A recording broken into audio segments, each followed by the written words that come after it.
Bismillahirrahmanirrahim. Em nome de Deus, o Clemente, o Misericordioso. Maybe you were a person that wasn't very religious at all, and you were living life like the rest of your extended family, but something came in your heart and you said, you know what, I'm going to take this guidance seriously. I don't know how it happened. Maybe Allah made it happen through some YouTube video or a friend, or however it happened, but you decided to make a change for the better in your life. And when you start changing the behavior in your life, the first people to see a change in you will be your own family. They will notice it. They will notice that you're not the same anymore. You don't talk the same, you don't act the same, you don't go to the same places, you don't even have the same friends anymore. And this necessarily happens. When you take a turn towards Islam, necessarily you start losing friends. Because your old friends used to do pretty bad things and now you can't do those things with them anymore, so you suffer a loss of friends.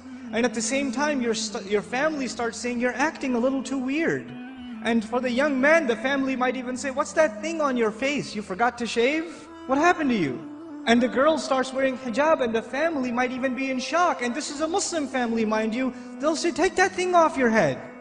You're going to go out to the wedding looking like that? I can't sit in the car with you like that. What do you think we are? Who do you, all of a sudden you're the Islamic role model? Who died and made you Shaykh? That all of a sudden we should be looking up to you. Remember what you were like last year, man? You were the party animal. Now you're going to go make salah? Yeah, seriously, please. We know what you're really like. In other words, not only have you lost your friends, from your family you get the nastiest kinds of sarcasm and criticism. All the time, all the time. Every chance they get, they say something to you. They say something about your beard. They say something about your habits of making salah. They say something about putting your children in Islamic school. They say something about sending your children to Sunday school. Or you getting up for Fajr or Isha and going to the masjid. They'll have some comments for you. And those comments hurt. They burn pretty good.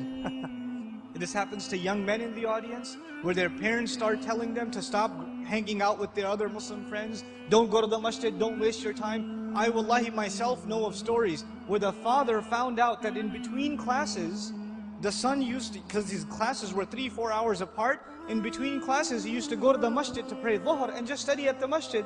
Instead of studying at the library where there's plenty of things to look at, might as well go make salah and pray in the masjid, I'll be safer that way. Dad finds out. You're becoming an extremist, son. And what is the extremism in the eye of the father? That the boy is making salah in the masjid. That's extremism for him. SubhanAllah. Muslims themselves, you think non-Muslims are averse to Islam? Have you seen what Muslim families are doing to their own? What parents are doing to their children? I know of cases myself where parents said, we will not pay your college tuition. We will not look for a wedding made for you until you take that hijab off. We will not do it. We do not accept you as our daughter until you take that thing off. We will not show our face in public with you. You can't go with us anywhere. This is the mother telling, and you know what they'll say, what's amazing about that? They'll make you feel bad about yourself. They'll tell you, what kind of daughter are you? You should be ashamed of yourself, you're embarrassing your parents. We're Muslim, but we're not Muslim.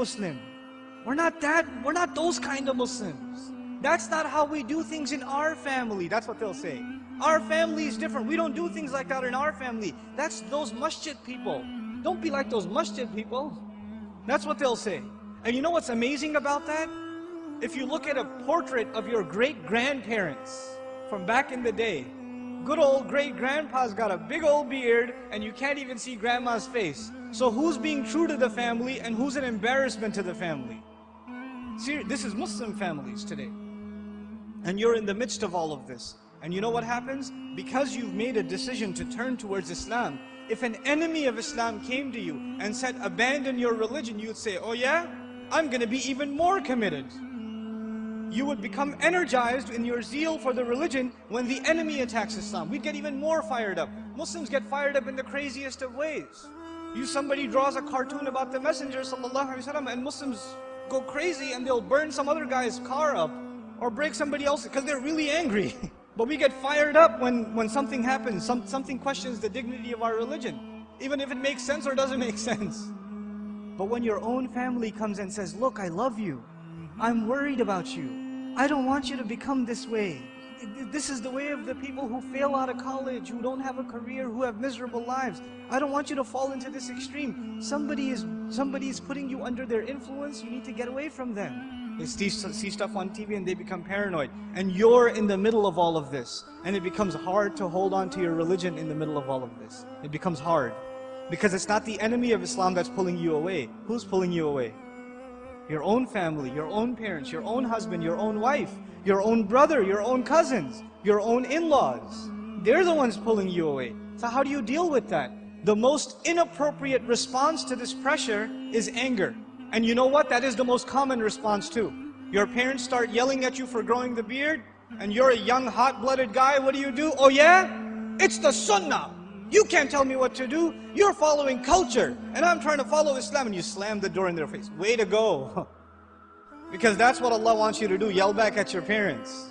And they're just they're talking about your beard. What was Ibrahim's father talking about, alayhi salam? Was he talking about something small or something big? Go make sajda to idols, boy. And does he lose his cool? Does he get angry? We have to learn how to be with our parents. Even when they call you away from deen, it doesn't matter if they're Muslim or not.